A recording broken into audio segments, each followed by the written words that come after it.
Chief Oju of the Curriculum Committee here at Black Hammer.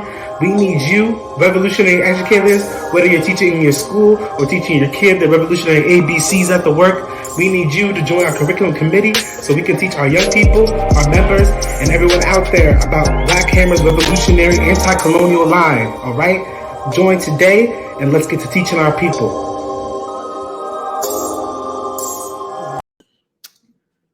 Land back. Good morning. Good morning, y'all. Grand Rising to everybody out there. Yes, Grand Rising. It is a good revolutionary day after some good long revolutionary work yesterday. Long day of serving, educating the people. We were doing some education yesterday. Oh, absolutely. But we're gonna do some more education today. So good morning, Land back, Femboy Kerosene.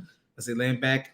Reparations Corps. We got an executive up here in Reset. Shout out. Land back. See, you got Land back Solimad, Rohan. Shalot. Good morning, comrades and chiefs. Yes. As you're coming in, make sure you are sharing this live, sharing this video on Facebook, on Twitter. Y'all should tweet this link right now. Everywhere. If you're on YouTube, tweet that link. Tweet that link on YouTube right now. And if you are on Facebook, tweet that link right now. Because we want to make sure that our people are getting this political education. Land back amongst Lee, good morning. Land back. Yes. And hashtag shared when you shared it. We want to see it. Yes, we want to see that you shared it. You can put down how many times you shared it too. If I'm sounding a little raspy today, it's because I was doing a lot of yelling at white power yesterday. Yeah, white power had to hear it. We let them hear it. Yes, but that ain't going to stop us from telling you about Marcus Garvey today. Land back fatigue. Land back. So land back only Twilight. Land back. Yeah, we got Utah in the house. Shout out Chief of Moxley. Yes, land back. And also make sure you are liking. If you're on YouTube, make sure you're liking that video. You can go out of the live chat and then you'll see a little thumbs up. And if you're logged in, you can like the video. If you're on Facebook, you can like the video, but you can love the video. If you love it, love it. Yes.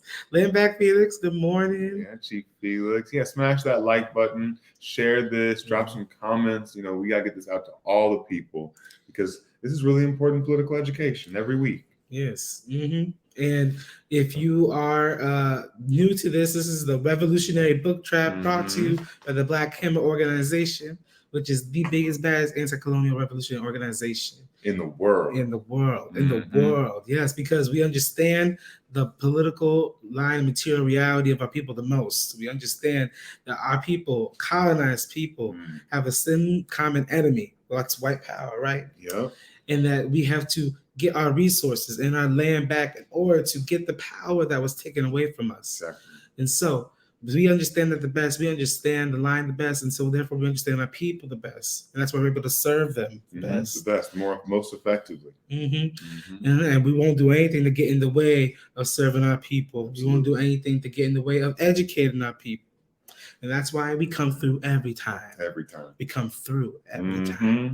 So, yes. So keep on sharing. I see Land back Kwali. Good morning, Kwali. Land back Chief Yabe. Yes. Sher Khan. QAnon Smash White Power. Yes. Land back. Good morning, y'all. Land back. So let's introduce ourselves. Let's go ahead and introduce ourselves. Land back. Yes. So I am Chief Sundiata, representing the nations of Africa and Turtle Island. I use he, him, his pronouns, and I'm the Chief of Defense Training for our defense office. I'm really excited to be here. It's my second episode of the BookTrap, and I'm just happy to be here. Yes. And I am Chief Oju, representing the nations of Africa and Boriken. Use he, him pronouns, and the Chief of Curriculum Black Hammer, which is responsible for the political education of our people. And so make sure that you are sharing this in groups that are talking about Black August. You know, we're still in the middle of August. August going by fast, but halfway done. But Black August is still happening. And so Black August, if you are not aware, is a commemoration of a lot of African resistance, right? African resistance, and not just in the United States on Turtle Island, but African resistance in Africa, African resistance around the world. And is a month with a lot of dates that have to do with African resistance, whether it's George Jackson or even the birthday of Fred Hampton. There's a lot of connections to this month, and so that's why for this month we are reading Marcus Garvey, and the vision of Africa. We saw that simultaneous book listing. Synchronization. Oh, we coordinated. All right. Yeah, that's why we're reading Marcus Garvey, The Vision of Africa, because we want to really get into the history of this amazing revolutionary, this person who was responsible for creating the largest anti-colonial organization in the world in history. Millions of members, millions. And so, yes, we want people to know about it. So share it in that Black business group. You know, the Black business groups, they be like, oh, they want to share secrets about how to better their business. Well, one of the secrets of how to better their business is creating collective economics. And having a mass movement. Yes, and having a mass movement. Exactly. So they should be learning about Marcus Garvey. Yeah, put them on. Yeah. Get them woke. Put this in your reading Facebook group. Put this in any Facebook group that every group you got. Yeah, every group that you got, so they can learn about Marcus Garvey, because the way that Marcus Garvey tried to organize his people it has so many lessons for us. It has so many lessons for us. So if you want to follow along with this book, you can go to our library. We got a library too. What websites for our library? Okay, so the library is on blackhammer.org. You click the Learn tab, I'm pretty sure, and you click on Library. And then it'll take you to our virtual library. You can see all the kinds of different revolutionary texts that we have access to. And, that's where I started reading this book. Yeah. So if you want to go even to the more direct, you go blackhammer.libib.com. Okay, we got a little direct link. Yeah, and I'll take you to not just this book, but even the rest of the books. All right. So we're going to get into this, but before we get into this, we want to make sure that we are getting some donations, because we are raising money for our organization, for our efforts of serving the people. Absolutely. Right? What's our goal today? Our goal today is $850, and that's nothing. That is nothing. And what does your donations do? You can see a picture of me from yesterday, because look at, we be still doing stuff every day. We ain't sleeping in today, are we?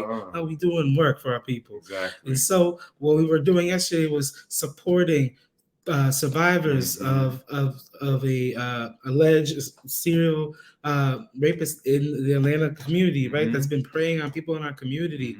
And we were out there supporting those survivors for hours and hours and hours in front of the store 7 Nanda that has harassed them for bringing their story to them and threatening them. Threatening them for trying to hold the store accountable, and that's unacceptable. Yes, it's unacceptable. And so, your donations help us do that work of supporting people in our community who are going through this, who are trying to be listened to.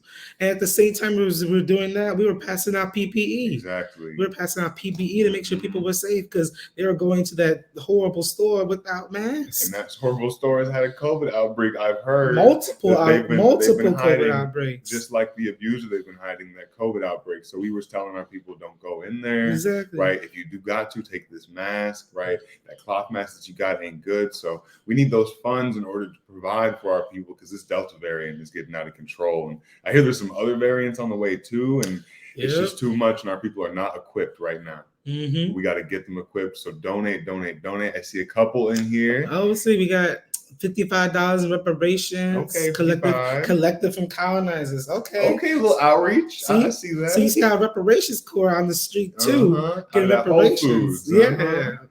Absolutely. We got everybody doing the work. We got $40 from QAnon's Nationwide Power. Land back. We got $75 from other colonizers from Reset. Okay, and then another $75 from other colonizers from Executive. Okay, Rep Corps getting out in these streets. Man. In these streets, meeting their people and then reparating what their people have stolen from ours. And that's beautiful to see.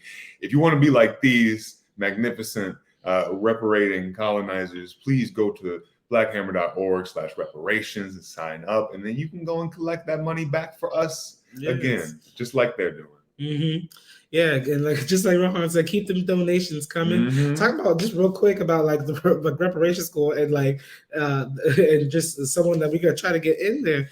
When we were out in front of that horrible store yesterday, there was a white person who quit their job because of what we had to say, what these survivors had to say, right? You see that materially committing to their to colonized people, right? That's them saying, no, I'm not going to steal any more of these resources because of what happened to colonized people. That's something.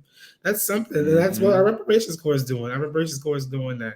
We got $20 from for T. I want to say that means write the F now, but I'm not sure for T, unless that's a different. You're going to have to elaborate. Yeah, you have to elaborate on that one. Elaborate. And yeah, we need more donations, right? Because it was hot out there, right? We had to have water for the people, for the survivors, right? We had to get some food. Yeah, we were feeding people too. Exactly. We had a couple people come by and say, we were saying, don't go into that store, right? They're supporting these people. They're harboring this alleged serial rapist for 11 years. And this woman said, well, how am I going to get some food for my family, right? So we said, step over here, ma'am. We'll give you some sandwiches. We got some chips. We got some cold water for you. And, really being able to hold up our people so they don't have to rely on exploiting, each other and their communities. I think it was really beautiful. It was. It really was. That's one thing we kept telling people is that, you could do it too. You can be part of the people who are protecting you. You don't have to wait for someone else. You don't have to. You don't have to wait for some savior. There won't be no savior by us. Exactly. Some people might have seen Marcus Garvey as a savior, but no, what he did is like, no, I need millions of people in this organization in order for this to work. He was an organizer. He didn't come down and say, it's me, I'm the one to save y'all, I can do everything for you. He needed to get people around him who had the skills and the material necessary in order to achieve a goal for his goal, Africa back to Africans, which is land back. Sure is, literally. That sounds a lot like land back to me. We got 25 more reparations from executive and reset. Okay, matching it. Let's see if other Rep Corps members can match that 25 or go up on it, because we want to see more of these donations coming in so we can continue to support our people. Yes, exactly. All right. So keep on donating, and then we will soon reach our goal. I know, because that's how we do it at Black Camera. And if you're not donating right now, then you need to be either pledging. So maybe you can pledge an amount that you can do soon. Maybe when that unemployment hit, when your paycheck hit, when your birthday money come in, just make a pledge, because we know you want to give. Sometimes we ain't necessarily got the material in our pockets right now. We understand that. But if you can't make a pledge, you can't donate, and even if you can, get hashtag shared. Share this to as many groups as possible, because that is just as valuable as donations, because we need to really, politically educate the masses of colonized people to do what Marcus Garvey did, which had millions of members, right? Millions of people united in the same political line. We can only get that if we blast this PE out there. Yes, exactly. Go 20 more in reparations. Okay. Yes. Land back. Yeah. And yes, that's what we do. Getting it out there, it helps people understand that they have to contribute to their own liberation, right? And that's in like resources or labor, right? Work isn't a bad thing. It's just that your work has been stolen by the colony and you don't get the fruits of it. But the fruit of it here is your liberation. Exactly. So it's even you should feel excited to engage in the work there, to do that labor, right? And it truly is beautiful. It is a labor standing outside for around 8 hours, screaming your voice out. But it is something that does not feel bad. Like, we didn't feel like we were at a loss. I felt enriched by being able to be around the beautiful people who were those survivors, and being able to see how strong they are, and how much how thankful they were as well for us being there to keep them safe, because they had been threatened when they showed up alone. But now I'm hearing more and more survivors are coming out because they hear Black Hammer is here to protect them, to defend them, and to organize with them, unite with their leadership, and unite with their struggle. Yes, and these people have been working so hard. They've been working harder than us sometimes. And you know what? They shouldn't be doing that alone. That's what we realized. Like, you know what? Like, we have to be at the level of our people, of our poor working class colonized people. That's who we serve. So we got to be at their level, because they're always grinding hard every day. Match the grind, match the energy, and surpass the way that these like things from white power do for our people. Like, we have to serve our people better than a McDonald's would. We got to serve our people better than the Social Security Administration. We got to protect our people better than the pigs do. Right? We have to build that dual contending power, because that's what we need. Because when this system crumbles, we got to have something to stand on. Yeah, exactly. And it takes a lot of hard work. So hard work is something that our people do every day. So it ain't new. It ain't new to us. New at all. So let's just do our hard work for ourselves and for our own people instead. Exactly.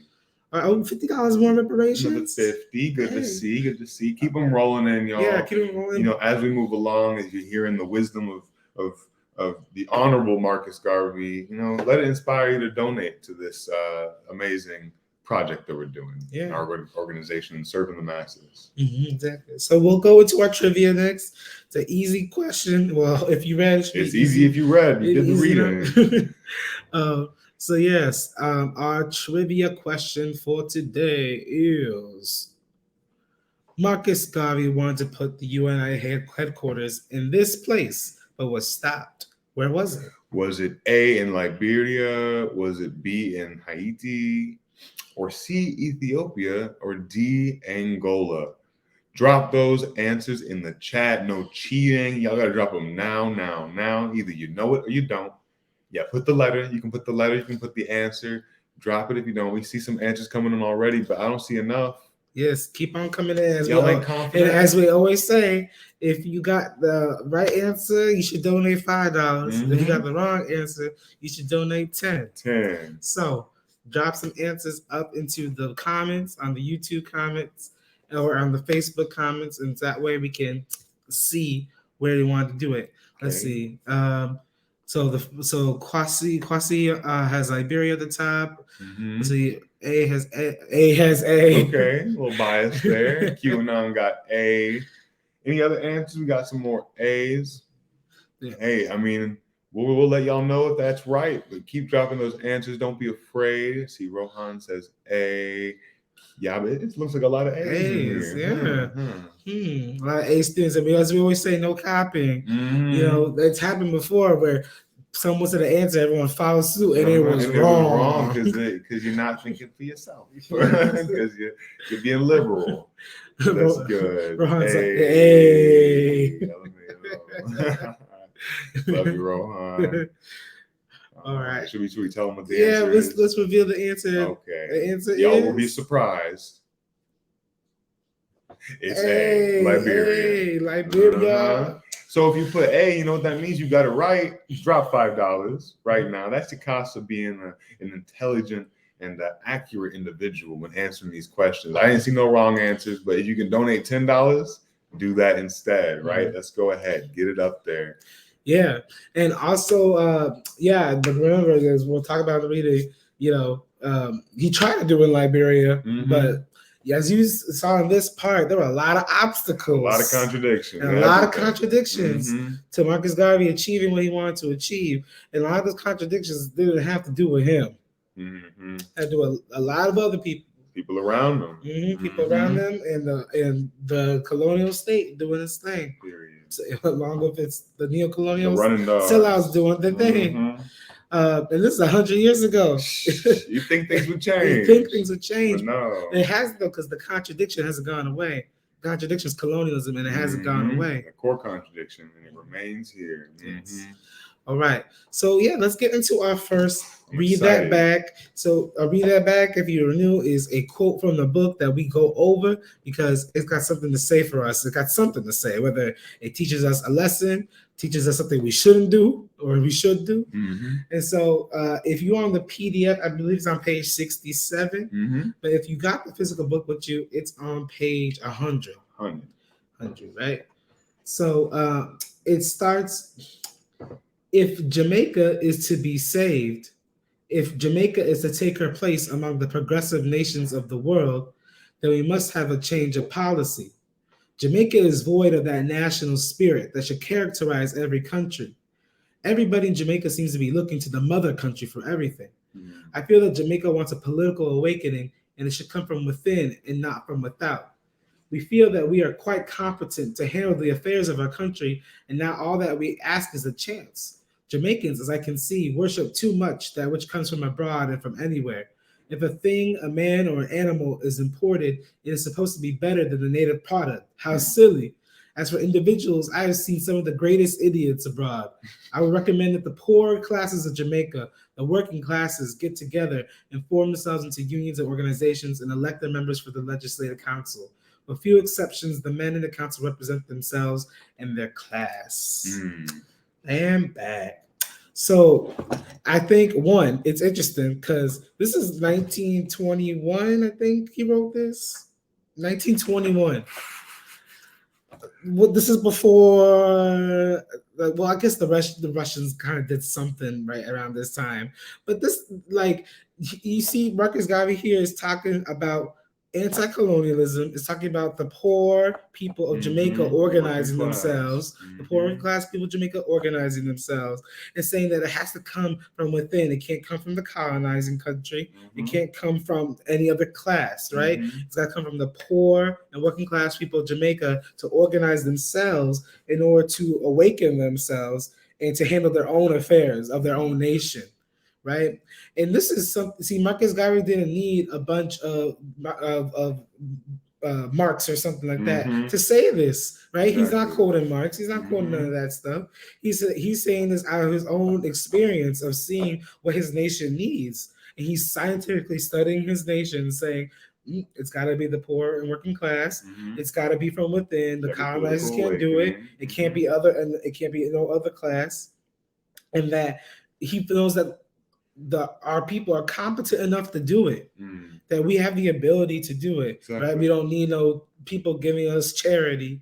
We don't need people taking us by the hand to actually, have control and dictatorship over our lives and labor and resources, right? Which is our first principle of unity. And so, yeah, he talks about like these imported gentlemen, like these imported, like good doers, right? And he calls them idiots afterwards because they're useless. They are useless to the poor working class people, right? And so that's we have to ask ourselves, just like how he asks himself, like, how are we being useful to poor working class colonized people? And that's why, in Black Hammer, how we can be useful to poor working class colonized people is meeting their contradictions, not meeting them what we think their contradictions are, right? But meeting them with their contradictions. So for instance, those survivors that came to us, they came and met us with their contradictions. So we're going to answer their contradictions directly because they are of the poor working class colonized people. So that's just an important lesson that Marcus Garvey just lays out without having any colonizer theory or book or ideology up in it.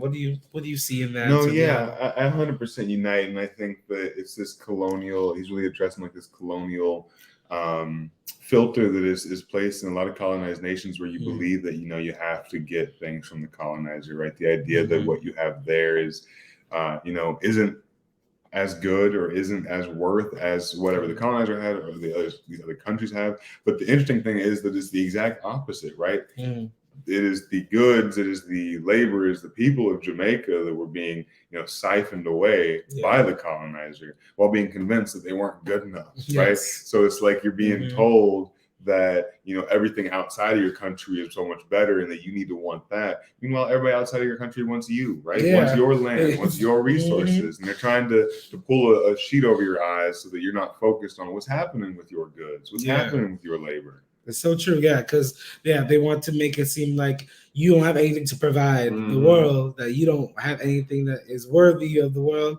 when in fact you have everything that's worthy because they want it.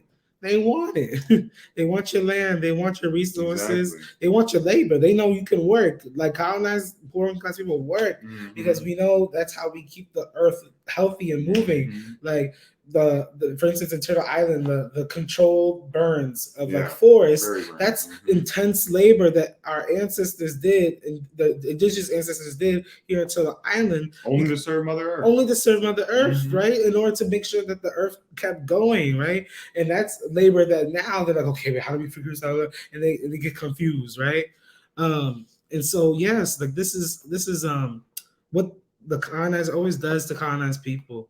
And we have to realize that everything that we have is worth something. Everything we have is worthy of worthy of the world, and that we have the ability to liberate ourselves. That we can do this. It could be you. It could be me. It could be Sunyana. We never know. Like Marcus Garvey was just a kid in Jamaica at one point. Exactly. And then became the leader of an organization of millions. And that's the story of a lot of our African and colonized heroes, right? Like you don't have to be born into a special place or ordained by anything, right? We have everything we need within us in order to be successful. We just need to decolonize ourselves. Exactly. Yeah, think of Malcolm X, you know, learning to like read and learning so much by the light in the prison, and you know, he's all famous with his glasses. The only reason he got his glasses is because he was trying to read in prison by the little bit of light. You see what people are capable of. Like you know what you're capable of. Yes, exactly. Yeah, and so make sure as we're going through these read that backs that you are dropping in the comments on YouTube or Facebook any quote that sticks out to you, any quote that you want to share with us. We'll drop in the comments and we'll read them and we'll talk about them because well, you know, again, discussion. It's a discussion. When I meet you where you at, Tiger here says it's what they also do to Asian nations. That is so true, right? It's not just African nations that this is happening to. Asian nations is they make colonized people in Asian nations feel as though that their land and then those people are not worthy of anything, when in fact they use them all the time for resources. And they're more valuable than they could ever know to the colony. Yeah. Here on Only Twilight says the snakes make themselves seem like the saviors and that no one could do it like them. Exactly. Right? Yeah, well, yeah. No one can do genocide like them. Yeah, no one could do imperialism like them, right? But that's true. They try to act like that no one can be worthy of humanity like them. When in fact, they're the ones who are the least humane. Exactly. And then like Calibri said, is the snakes literally grooms countries into worshiping them. Absolutely, right? It's this, you know, idolism, right? That they create around them because they want to continue to mentally colonize us, right? Which is why we have to politically educate our people, because a lot of people are still in that, right?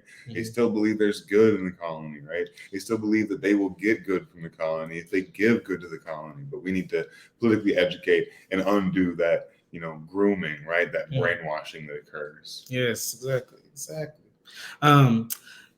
Yeah, I mean, that's my read that bag. You can look over it. No, it's mine. You know what I'm saying? That's the one I put because Yabe and I are always on the same page with this because Yabe loves Marcus Garvey, and so they want to hit it home again, right? That it is the poor and working class that's got to get themselves together, and and make sure that we're organizing. Exactly. Right. Let's see. Okay. One from Chief Fatigue. If this is let's see. Okay, this is the beginning. This is the beginning of the same one, but I will read it because I didn't read it. Y'all the same. Jamaica, as I see it, is controlled by a few experienced imported strangers, right? Whose position in Jamaica as officials and heads of departments come to them as godsends. These fellows know well that they can find no pace in the body politic of their own native lands because of their inferiority and their inability to perform technical work. Idiots. Yet through the system, Eddie White man better than any of these imported gentlemen are potentially being, and then it goes into mine. Yeah, but that part actually hits. See, that part actually hits the crux of what you were really just saying, Sundiata, right? That these are people who are supposed to be like worshipped and like, you know, and these colonies, right? They want to be worshipped and they want to be like the ones that say, yes, we know how to do everything, but they don't know any labor. Exactly. Right? All they do is tell people what to do things or sit in a position above people who actually perform work because they don't know the technical skills. Yabe is calling you out saying they got that read that back first on Monday. Wow. So it's theirs, it's not yours. It's all of ours. It's ours. This Marcus Garvey story is all of ours. So let's collective read that back. Exactly. Yeah. And make sure as we keep going through these through this book that, you know, you can keep dropping your read that bags, you know, through the whole show. We'll pull them up. There's a lot of gems in here. So many. And we got a lot of read that bags, so we can just go into another one. I think you got one. I think it was me next. My read that back was on page 82 of the PDF, page 130 of the book, if you got the hard copy. And it starts, this is from the Memoirs of the Captain of the Black Star Lane by one of the captains, Mulsock, I believe. Oh yeah, Mulsock. Mulsock, whatever it is. And he had was speaking to Garvey, so it's Garvey speaking. He says, "I'm going to make you chief officer of the Yarmouth," he said, "but this is only the beginning. You're going to help man a vast fleet of speedy ships engaged in the African trade. Afro-Americans shall come into their own." And then he says, "Yes, yes," I assented, entranced by the enthusiasm of this man who was obsessed with what he considered to be a great idea. Before I left, I had purchased 5 shares of stock in a Black Star Line and cherished a clear vision of being commander of a great fleet. And it's brief, but I wanted to read that back because I think it's so important. You know, this is a big question to ask somebody. Yeah. Right. To ask an African person to be the captain of your fleet, right? To join this great revolutionary vanguard that Garvey was building, to man a vast fleet of fast ships. Like, I think most people would be like, I got to think about that because I'm not sure if I can do it, or I don't know if I 100% believe. I'm not willing to really put myself in here all the way like that.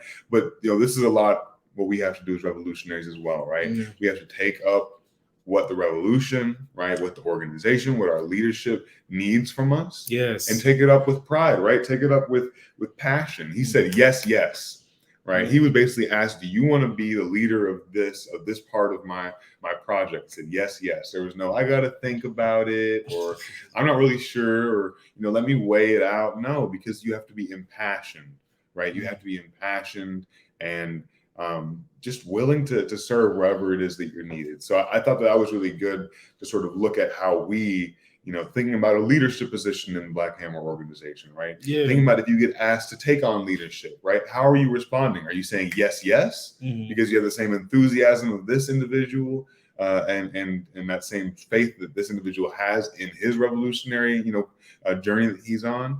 Or are you, you know, being a little liberal about it, right? Or are you still thinking about the colony and not what you're building anew and where your place is in that? So I thought this was really inspiring, and I really just wanted to highlight that short paragraph. No, I love the way you politicized that, right? I read that and I didn't think of it necessarily immediately like that, but that's exactly what happened, right? Because he wasn't necessarily the top person already. You know, he even talks about it here, like, I didn't know there was someone else who knew more about ships than me, but like clearly Marcus Garvey trusted him to be a certain kind of leader, right? Yeah, see, and to believe in his own leadership, right? But Marcus Garvey, you know, like as we learn through his own words, especially, really wanted to pull in people that he wanted to develop. He pulled in people that he's like, I see these skills in you, and I want you to do this work because I think you can do it. Right? He believed in his people a lot, which is the only reason he could build something that had millions of people. It's because he believed in his people. Right. Exactly. And like Mosaic, of course, like as you can see in this thing that he wrote, in the end was still kind of like Marcus Garvey knew nothing about business or whatever, right? And he kept trying to like blame Marcus Garvey for those contradictions that had to do with the Black Star Line. But in the beginning, he was just fine, right? But when he was on the sinking ship, you know, he turned over the contradictions to Marcus Garvey. And it shows you that it's not a single time thing, right? Like you don't unite and be passionate and then it's like done. No, because there will be contradictions. Yes. You may F up, right? In which case you may not even have that position anymore, right? But the most important thing is that you stay steeled to it. And we saw that he struggled with that. Yes, exactly. And that's an example of like, petty bourgeois liberalism, like Sher Khan saying it is. Like it's a very and that's also for the read it back, but we'll talk about it. But yes, but it is because Mosaic, like, exactly, united once, like united in the beginning, but like their unity kept fading away over time, right? And so like that lack of unity basically was part of the demise of like what Marcus Garvey was trying to build, you know, and like you can't be a leader that way. If you are a leader in this contradictions, then you got to bring those contradictions to your leadership and to your comrades in a principled way. Yeah, exactly. Wear away your unity and your own, you know, unity to the line. Exactly, because that's petty bourgeois liberalism. Because you're creating subjectivism. And subjectivism just leads to individualism, and you just make your own choices and do your own things. And you sell out the people. Yeah, exactly. Regardless of what might happen to the people. Yeah, Slam Bag. No, I really like that one. I think I want to go to one of mine next because we're touching the whole petty bourgeois neo-colonial thing now, and I think I want to go to the one. I think it's in the Marcus Garvey on page 89 of the PDF. I believe it's on page 89 of the PDF. After having gotten rid of, it's about the yes, it's on page 145 of the book, page 89 of the PDF, page 189 because we're talking about the Black Star Line, so we might as well get on that. So it's on page 145 of the book, page 89 of the PDF, and it's after having gotten rid of one group, I thought it would have been safe in the hands of another. This Barbadian, whom I made first vice president and general manager of the Black Star Line, came to me with a sad story that he wanted me to give him a chance, which I was glad to do. There was no doubt about this man's qualifications. If he were a white man and honest, he could have made his fortune for his company and himself in Wall Street. After the management was passed over to this man who had so much business experience, I had to take my circuit on the road and helping to improve my organizations as usual. This man went about and made connections in the shipping and commercial areas, which turned out to be connections with the very white men who were desirous of destroying the Black Star Line. Yes, neo-colonial sellouts are disgusting, right? But you see, like this is an example of who Marcus Garvey was that made people like W.E. Du Bois hate him so much, right? He was a poor and working class African man who gave other poor working class African people a shot at opportunities of only doing things with other African people and like actually trusted his people. And then you had like, you know, neo-colonial cells like this person who basically like sunk his Black Star Line, which is what other neo-colonial cells like W.E. Du Bois will criticize Marcus Garvey on, say, "Oh, Marcus Garvey had the Black Star Line and it failed, and he's like stole money, right?" That's the whole thing. Like he like, and then you can see how Marcus Garvey laid it out. He's like, the contradictions, like they didn't stem from me. They were around me, but they didn't stem from me, and I try to control it, but. Neo-colonial sellouts can be powerful when there's a lot of them in the same room with you, right? And like this feedback that you know he wanted to help his people, just like, you know, someone came to him with a sad story, and he wanted to give him a chance, and he's like, this man was skilled, right? The captain, the one that we just read, John Muzak, said he was Marcus Garvey was a bad businessman. Maybe Marcus Garvey did know that. He's like, I'm a great organizer, but maybe I don't do business that well. He's a good business. That's why he got good businessmen to come around him. You don't gotta know everything as a leader, just though. You get people around you. That's what an organization does, right? Yeah. Like, I don't know everything about science and technology. That's why I got science and technology comrades.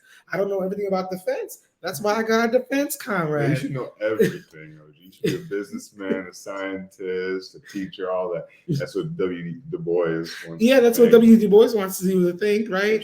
But you know, he just wants to criticize Marcus Garvey for failing when it was because there were wrenches thrown in the gears of the organizational apparatus of the UNIA that made the Black Star Line fail, and that wrench was petty bourgeois sellouts. Exactly, right? And I think as well, you know, we understand, you know, they're not necessarily the contradictions caused by Garvey, but as a leader, you know, they are your contradictions to deal with and overturn. And what we see here is that a little bit of a charity politic.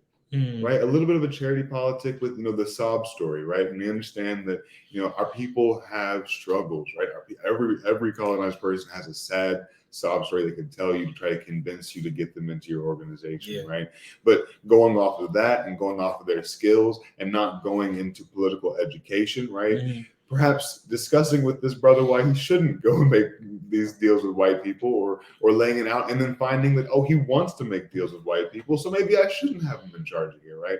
It's like putting someone who isn't fully united to the political line in a position of power because they think they can be an asset, when in reality, all it does is just, you know, it weakens the unity of the organization, right? It you know, impairs the organization's ability to serve the masses, right? To serve people, to have this line, because there's a charity politic, because there wasn't still BE, because you know, remove heads whenever you have people who aren't united, right? And we don't know the fine details of it, but I think this is good for us to learn from as we talk about that charity politic a lot, and we saw that a lot with a lot of the liberal sellouts that ended up leaving and attacking the organization, right? They believed they were doing a charity for people, right? They were buying into sob stories and wasting the people's resources and not actually building self-determination. I'm just saying.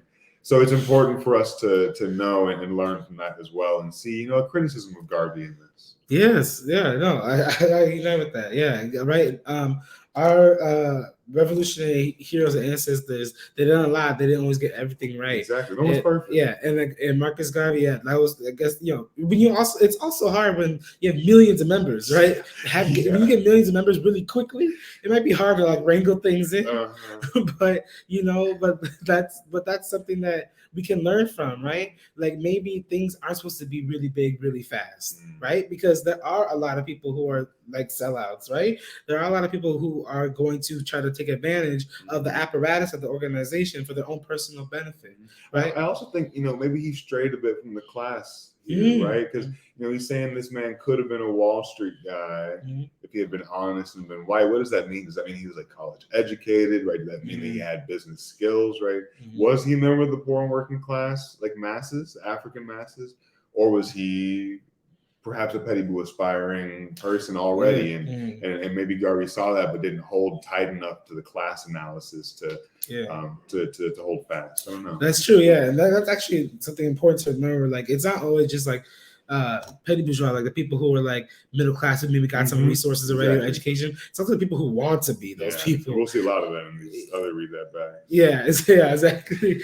There was a lot of them up when the Black Star Line was getting together. Just looking for a come up. Yeah, just looking for a come up, because this Black Star Line was one of the biggest projects probably ever done in the African community in that century. Yes, exactly. In the 20th century, it was probably the biggest African project, like no doubt. I'd say post-colonialism, probably the biggest. It's not even post-colonial. I mean, it's in the 20s. Post becoming colonized. Being colonized, the largest sort of mass organization of African people. Yeah, and that black, exactly. And that the Black Star Line, like you saw how many people were flocking to it. Because they were like, okay, there was a range of things. Some people were like, this is gonna be good for our people. Some people wanted to buy stocks. Some people wanted to like get in on the shipping part. And some people, and most of the African people this time were broke. Yeah. Right. Great migration happened, living in these cities, right? Broke in Chicago, right? Philadelphia, New York, but giving a piece of what they have to the Black Star Line each time, because they did believe this is going to get me free, right? This is going to make it so that I can flourish as a human, and all my African people can as well. Exactly. And that's why people also give the Black Hammer, right? People give the Black Hammer because they realize that, okay, my contribution to this is a contribution to my people. Because it'll come right back to them in the form of liberation. It'll come back to them in the form of PPE. Exactly. It'll come back to them in the form of food. It'll come back to our people, right? And that's what these resources do. The resources go to our people, go to our people, come to us, and then we give it back to our people collectively. Exactly. Right? Because that's the only way to do it. It can't go to the individual. It can't just go. No nonprofit, no startup is gonna get you free, right? Like all of it comes back to people, and we don't hoard money here either. Like we get cash, we buy masks, right? We get cash, we buy food for the people, right? It is going materially there, and then for our larger projects, we have to put a lot in to plan those things, right? To organize them, because we do not want to squander the people's money. We got to be very precise and disciplined with it. Yes, exactly. Land back. Yes, I love the way that you laid that out. Oh, I guess we could talk about like some of those stock type people, the ones that you were talking about, those the aspiring ones. Yeah, the aspiring ones that always we're trying to take advantage of. Rahan says that's why we always ask our ancestors for guidance so we can learn from them. Exactly. Yes. We must learn from past dialectical historical materials. I'm thinking. Oh yeah, so we'll do page 88 of the book. No, 88 of the PDF. 88 of the PDF, and 142 in the book, so just about 2 pages backwards from there. Right. And it starts off with the fellow I made secretary, and just more about the people surrounding Garvey, right? The people that Garvey organized who ended up not being the best for Garvey's organization. Yeah. So he says, the fellow that I made secretary, parentheses, a clever, well-trained accountant from British Guinea, I believe it's Guinea, Ghana. Ghana, British Ghana, yeah. Gotcha. Thank you. Who could not be eclipsed for competency anywhere, after 3 months was unable to account for 50,000 shares of the stock of the Black Star Line. He was one of the original members of the New York division of the UNIA. It was during the war period, and he could earn so much more money at Trenton, New Jersey, working at ammunition factories than he could in New York. He left New York and went to Trenton. When the Black Star Line was formed and I was looking for men of ability, I thought of him and I offered him a position. He accepted the offer, but stated to me that he had not enough money to pay the railroad fare to New York. I sent him the money. The fellow, through his poor financial condition, would be rated just an ordinary working man with about 3 or 4 suits of clothes. He came to New York and was inducted into the office as the secretary of the corporation. That's a big position to be in. Yeah. We started to sell stock, and people bought it with a tremendous go. Thus, this man, who was earning $50 a week, started to handle thousands of dollars daily. He was a man who received all the cash. Sometimes $15,000 would pass through the mails, and sometimes he would take over the counter at the office in New York and at Liberty Hall, $10,000 a day. About 1 month after he was with us, I noticed a great change in his personality. He had become a fashionable sport. He used to change his suits almost twice a day. At the end of the 2nd month, he came to me and said, "Mr. Garvey, aren't you going to buy an automobile?" I replied, "Buy an automobile? For what and with what?" And I was getting $50 a week also. I said, "I can't afford to buy an automobile." He said, "Chief, I would like to buy a knockabout, but I was watching you." I became suspicious of this man, and after 3 months, when an inventory was made, we found that 50,000 shares could not be accounted for. Damn. Yeah. And so, wait, that was the New York chapter?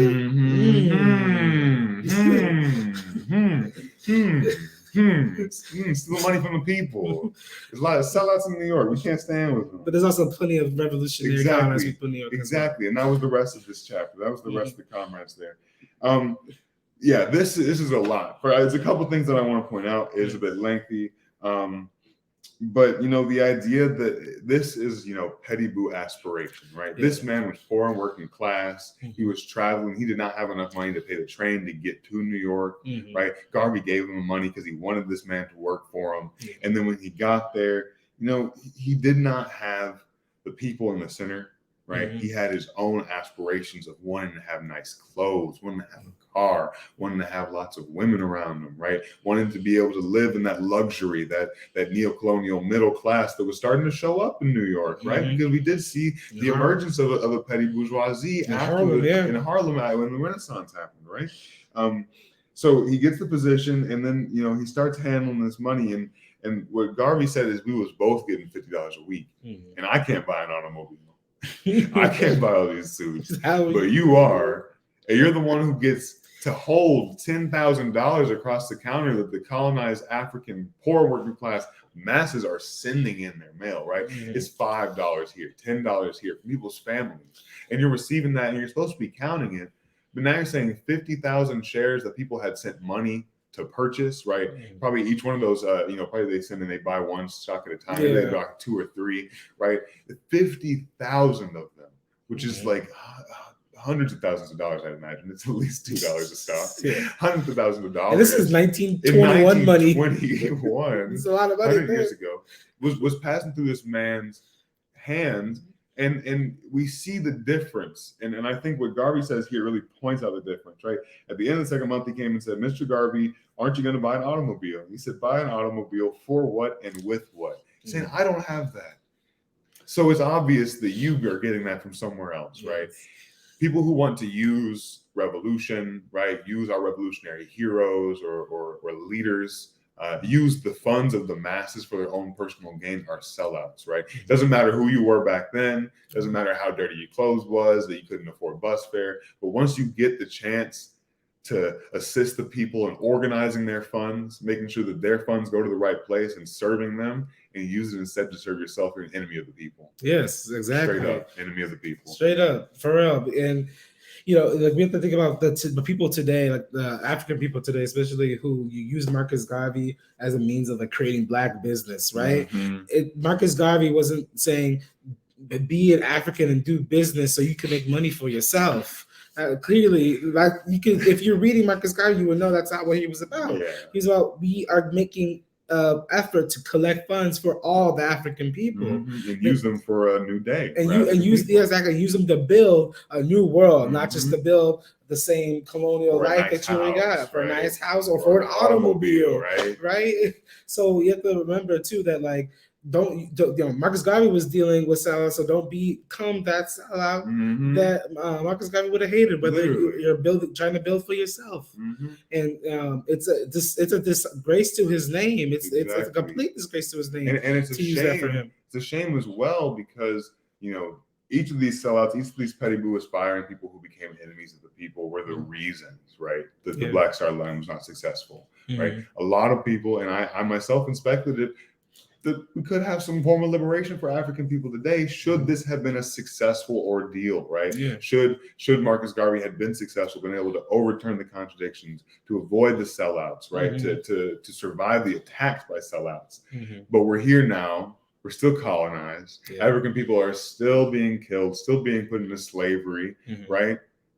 Because of sellouts like this. Yeah, and if you want to do something about it, if you see, hey, I'm not one of those sellouts, I don't want to be like them, you need to be a revolutionary and join Black Hammer today. Make the choice. Yeah, make the choice and join Black Hammer at blackhammer.org/join to get involved in things like this, or serving your people, or helping collect resources for your people. Bringing whatever skills or assets you have into the collective, right, for the masses of colonized people. If you're really good and you could be a Wall Street banker, come in. We will keep an eye on you. Yeah. Because we are historical dialectical materialists and we're not going to make the same mistake Garvey did, but we need our skills as well. So whatever you think you can bring to the colony, right, bring it to the revolution instead. Yeah. And real quick, one thing about, if we had the Black Star Line later on, if it didn't end, I know like one thing people might say is like, they wanted to use the Black Star Line to like just be a shipping company as a replacement for like a white shipping company, right? And like, they're to work with like the United Fruit Company, which became Dole. That's Dole Fruit now. Horrible company that did devastating things to Pachamama and to Turtle Island, indigenous people, in order to get this fruit. But if maybe we want to know, because the colonial state ended it. For all we know, Marcus Garvey, because they saw the power in colonized unity, they're like, oh wait, hold on, this is what y'all are doing. This is what I'm shipping. Oh no. Exactly. And they was they had deals with Cuba, right? They had a lot of stuff, and I think as well. Another thing it would do is it opens up the world for African people, right? They wanted to move passengers as well. One of these ships was supposed to be a passenger vessel to go to Pachamama, so that African people in the United Snakes could see colonized unity that Garvey had seen when he was in Pachamama. Right? Yeah. So it was so much more than a shipping company. A lot of people, they like to boil it down to that. Du Bois, I'm sure, likes to boil it down to that because he can say that it failed as a shipping company. What it didn't fail as was a blueprint for revolutionary self-determination for colonized people on a global scale. Yes. In order to create like something on a global scale, again, it needs resources. So we're gonna do another call for donations again. We do another call and collect. Yes, call and collect. Call and collect this. I feel old. I thought I was old and I only knew to collect. People still say it. That's all I'm gonna say. Do you remember the commercials of Mr. T? No. Okay, then I'm definitely older than you. All right. So yes, we call on y'all to donate to Cash App #BlackHammer.org. All right. This is how we support our people. This is how we make sure that our people get the resources they need, whether that's PPE, 1-800-COLLECT, exactly. Yes, this is how we make sure that our people get the resources they need. We got $25 more reparations. Amazing. Yeah, we need everything that we can get because the journey that we're on is something that has never been undertaken before, right? And in order to really overturn colonialism, we need support from all the colonized masses from even colonizers who are prepared to reparate their funds, their resources that have been looted to revolutionaries. Exactly. Our only source says we are calling to collect, though. It is very true. Yeah, and we are essentially we are halfway to our goal already. So we want you to keep on donating, keep pushing. We at the hump. You just need to come back down to get to the bottom of the hump, which is our goal. Exactly. Yeah, we go without the things that maybe you don't need that aren't really even great for your body, like. Maybe you got some Starbucks that you be getting, and you don't really need that Starbucks every day, every morning, right? Maybe you're gonna go get some pizza or something, because whatever it is, right? Let's try to find a way to not buy into these systems that exploit our people as much, right? See if we can support each other. Go invest in your neighborhood, right? Start growing things in your neighborhood, and then you won't need to go to Trader Joe's, and then you'll have more money to donate to the revolution, right? Oh, we see some stuff. Yeah, so 50 more reparations today, and pledging 100 reparations for tomorrow, and then 25 from executive and reparations. Exactly, and that is a great example. Recruit A of how to do a pledge, right? Because you saying what you got, and you're saying what you gonna get and what you're gonna give, and that helps us as well, because we know the economy is something right now. The economy is something right now. So we appreciate every little bit we get, and salute to our Rep Corps for always showing out, always supporting the colonized leadership. Yeah, and one example of something you could do today is you're going to order that DoorDash. It's Sunday, I don't want to cook. Well, grab that box of mac and cheese in the corner of your cabinet. Because DoorDash, you're going to have some kind of crazy delivery fee, processing fee. It's going to be $20 extra anyway. So either walk yourself down to the restaurant, right? Take a bite to the restaurant, or cook what you got in your house. Look in the pantry. Exactly. Look in your pantry. Look in your fridge, something in there. So keep on donating, keep on paying reparations. We'll continue with our read that bags wrong. Did I hear mac and cheese? Yes, you did, Cameron. Keep on. We're gonna get into readbacks. Rohan actually had a read that back that's the exact same one as yours. That we can do. It's the one I think on page 141. The one with 141. Yes. Yeah. So it is on PDF. Page 87 on the PDF, and 141 on the book. And this one might trigger the white leftist. White leftist. This is a content warning. If you're not ready to get your Jimmy's Russell. So this one is important because it's another criticism that I have of Garvey and the way that he frames his colonized people, right? And the way that he doesn't necessarily see colonialism as the true core contradiction. But we'll get into it. So it starts off, there is no doubt that the Negro is his own greatest enemy. He is jealous of himself, envious, and covetous. This accounts for most of our failure in business and in other things. This, I know, was responsible for the collapse of the Black Star Line, in addition to the dishonesty of the race to itself. In calling our people dishonest to ourselves, I do not mean to infer the white or other races are not dishonest, but they are dishonest with a method or a system. The Negro has no method or system in his dishonesty. The Negro should, like the Jews, adopt a method of dealing with himself. If he is to steal, he should, like the Jews, steal from others, but not from himself. Now, there's a lot there, and it's really interesting because I have to disagree that, the Negro, the African person, is his own greatest enemy, right? I think we have to understand that what colonialism has done has turned a lot of us into that, right? That's what sellouts are. They're our own greatest enemy within our race, right? That is what, people who are mentally colonized to be anti-Black, right? To be colorist, to be misogynistic, transphobic, homophobic, covetous, whatever, envious, jealous. All of these are things that did not originate from Black people, right? Africans in Africa, pre-colonialization, were thriving, and they were not all of these things that Garvey has said. But he does not say why.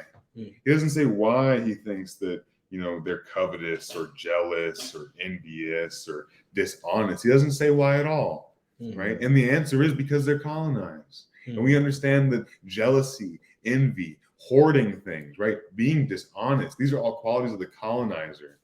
And what the colonizer does, they come to you, they treat you with their disgusting ways, their methods of dominating a people, Yeah. and then they make you repeat it so they can leave and you'll continue to do it, right? Yeah. And so I have to struggle with Garvey here and say that, you know, you're not seeing the core contradiction and not seeing the enemy, right? We have to continue to see who the enemy is, right? Who is the cause of this, as opposed to blaming our people. Yeah, I see. I definitely see what you're saying there, right? That the core of the contradiction is not necessarily like laid out there, right?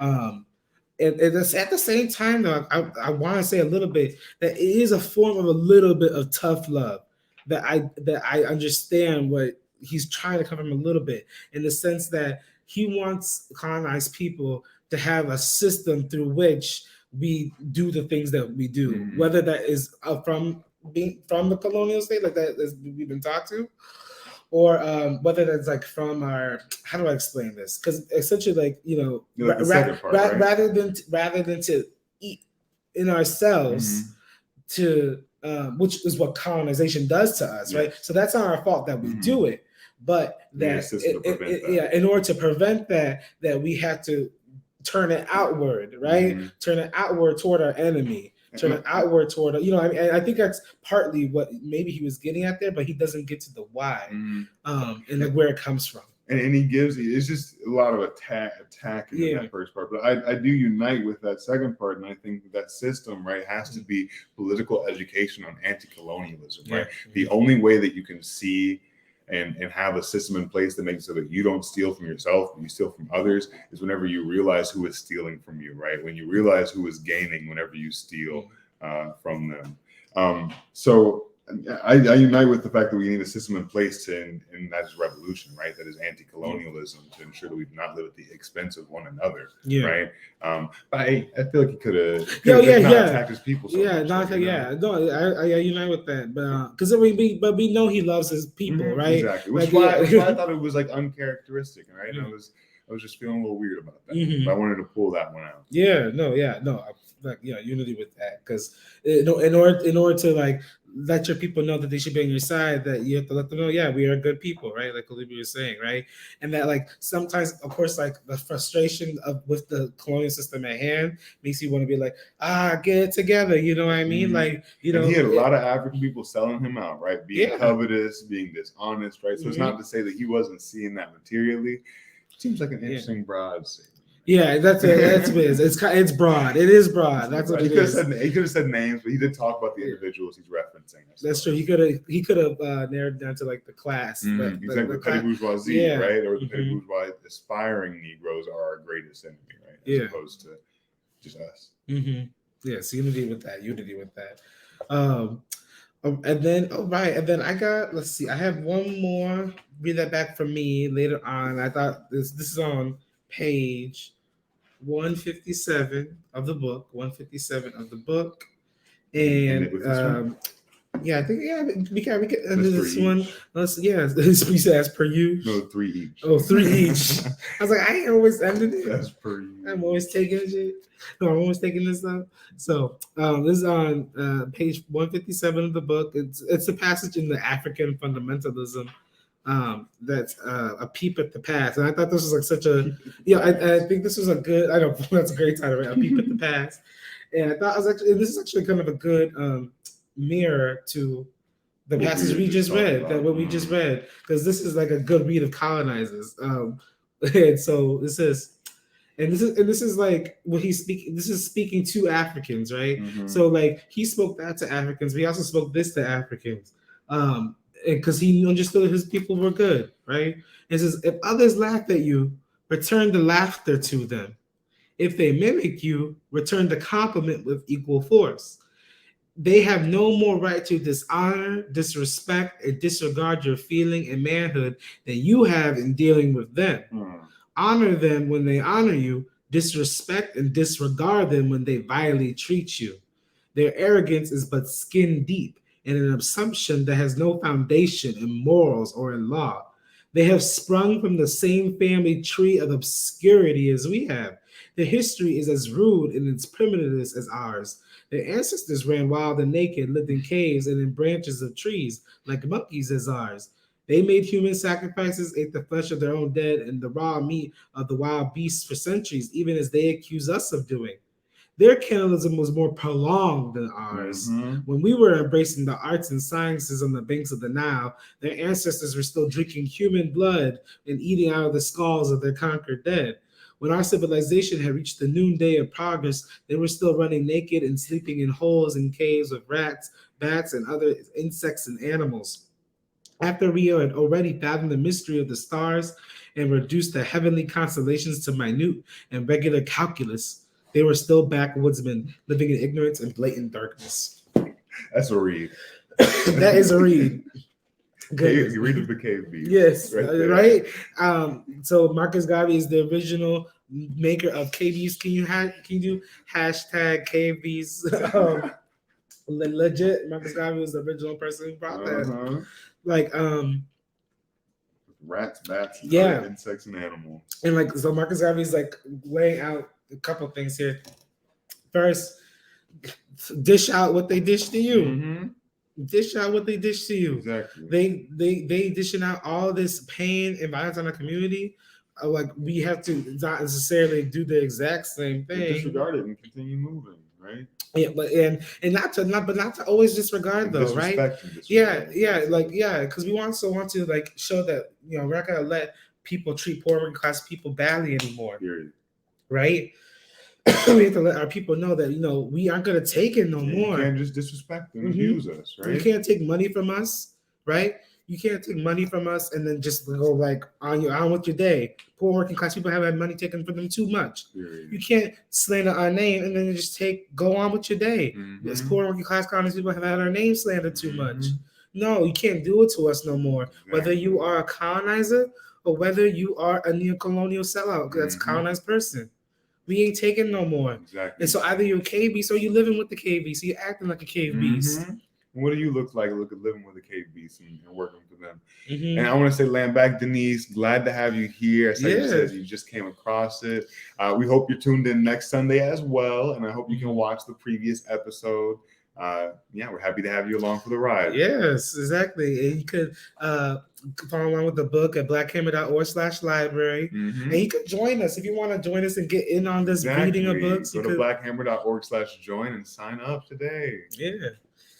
So that's Marcus Garvey. You can see how much he loves his people by saying, you see how like we came from the same place, as like a species. In trees, there were similarities, but then there was a divergence, and then we went. And they But so how are we gonna let these people who down here doing this do all this stuff to us? Exactly. We ain't gonna do that no more. You know your words. Yes. Know how you deserve to be treated. And hold people to that. And so as much as Marcus Garvey still had criticisms of his people, he was still like, you know what? Like, we the baddest. Exactly. We the best. Look what we've done for centuries, And so, Sid Goose at the Cave Beast OG. Like, just to say it. I think that's just important to remember, y'all, and important to see how much Marcus Garvey really did love his people. And he believed in him so much. And there was some of the people that he loved did stab in the back of the end. But he kept on going. He kept on going and reflected and criticized himself of why things went wrong. Right? Exactly. Like that whole chapter, why the black slide. He wrote a whole essay that was a self-criticism. It's a self-criticism. He was laying out the contradictions of why something he did failed. He politicized it, right? And then he laid out exactly what he was going to do next. Exactly. And at that point, it was go to jail because they indicted him. They indicted him and put him in jail, y'all. Exactly. Goodness gracious. So it's just interesting. History repeats itself, but we got to learn from the history as revolutionaries today. It repeat itself differently, right? Exactly. Different outcomes. Because we are historical dialectical materialists. And what do you look like being that? A historical dialectical materialist and then repeating the same mistakes, right? You aren't doing your study, right?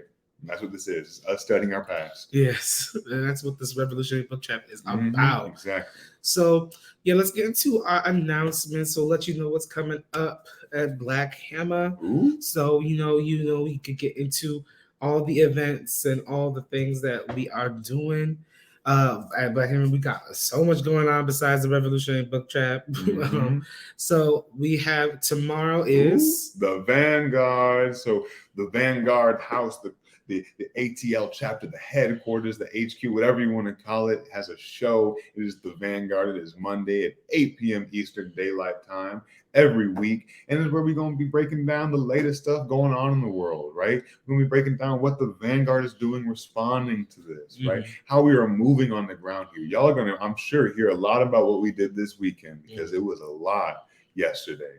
Right. So we're going to be showing what the Vanguard's doing, raising funds so we can continue to serve the masses down here in Atlanta, and also setting the standard for all these other chapters, right? To really lead the revolution of this organization forward so you don't want to miss it. Yes. Land back. Yes. Catch it tomorrow. And then Tuesday, we have our Tuesday rally every Tuesday. Every week. At 7 p.m. Eastern Daylight Time. All right. And that is online on YouTube, on on a couple of YouTube pages, but on the Commander God's YouTube page. And so tune in on Tuesday for our Tuesday rally. Absolutely. You don't want to miss it. And this will be for new members as well to introduce themselves, right? Get a step into the organizations every week. Yes. And then, of course, we have our Rep Corps boot camp for colonizers, which is where if you have a colonizer in your life who is not politically educated, not politically won to serving the colonized masses, is not actively reparating the loot that their family and their family's family and their ancestors stole from us, get them in here. Take them. We got amazing teachers. We got amazing curriculum that is going to politically educate and make more steeled reparations core members like we see in these comments who are consistently holding the political line, right? Pushing the 4 principles of unity, upholding colonized leadership, and donating, reparating to the true Vanguard. So if you want to be like this, hop into this boot camp every Wednesday at 2 p.m. Eastern Daylight Time. You don't want to miss it. I hear that once you graduate, you get a pretty cool shirt, and then you can go out and you can do some outreach yourself. So get in there, y'all, and get your family members, your partners if you got a colonizer partner, your friends if you got colonizer friends. Get them all in there because they ain't really your friend if they ain't really reparating. That's all I gotta say. That's all I gotta say. They giving up them resources. What kind of friend are they? Exactly. They still hoarding it from me. Exactly. Right. And then, of course, join the curriculum department if you are interested in political education. If you're interested in learning more about our history and learning more about who we are as a people and want to share that with other people, the curriculum is the place for you. So you can email us at bhcurriculum@protonmail.com. Hit us up and we can get you started on becoming that revolutionary teacher, that revolutionary educator. You don't gotta have no paper that says that you a licensed teacher. No white man paperwork. Yeah, you just have to be someone who wants to learn and wants other people to learn. And wants to serve. Yeah, and serve people. Exactly. All right, and then what's our next week's reading? Next week we are going into parts 3 and 4, a little double feature for you. So make sure you get on that reading early. Right, knock it out, get you read that back so you don't get a couple from part 3, a couple from part 4, so we can really discuss and break down these 2 parts. I'm excited to see where this goes. I really am learning so much about the UNIA, about Garvey, the Black Star Line, about Du Bois as much as I did. I know. I'm glad you might have noticed that we didn't go too much into Du Bois' actual words. We just talked about him being that sellout. I hope he did. I felt a type of way when I saw that part. I was like, let me skim this real quick. It's like, you jealous. He was like, mad. He was like, oh, he called him ugly. Yeah, he called him fat and ugly. He said he was like, fat and ugly Negro. I'm like, you were sounding like a freaking colonizer. Right? Yeah, that's absurd. Really absurd. And then he's like, they're like dressing him like a king. I'm like, because ain't nobody dressing you like a king because they don't see you like that. The boys, just a mess. All right, y'all. Well. Yes, that was today's episode, this week's episode of the Revolutionary Book Trap. We will see you next Sunday at 11 a.m. Eastern Daylight Time. Yes, indeed. Yes, and so make sure you're reading parts 3 and 4. Get them, read that backs. And at the end, we have raised $665 so far. That's too close to the devil's numbers. So I'm gonna donate $30. And I'll donate $20. All right, so that's the additional $50. So we hit $715. Okay, that's really close to our goal. So you should keep on donating. Continue donating. Let's get some last ones in. Yeah, and then even make some pledges if you can. And continue to share because we're gonna go off live, but this video is gonna be here for our people to watch and engage this political education forever. Yes, exactly. So make sure you drop in them donations. And then, we got 10 from Chief Ambalicha. All right, so we had 725. All right, they're going to keep on coming. I know they are. So land back, y'all. Enjoy the rest of your day. Have a great revolutionary day of work and serving your people. And we will talk to you next week. Land back. Land back, y'all.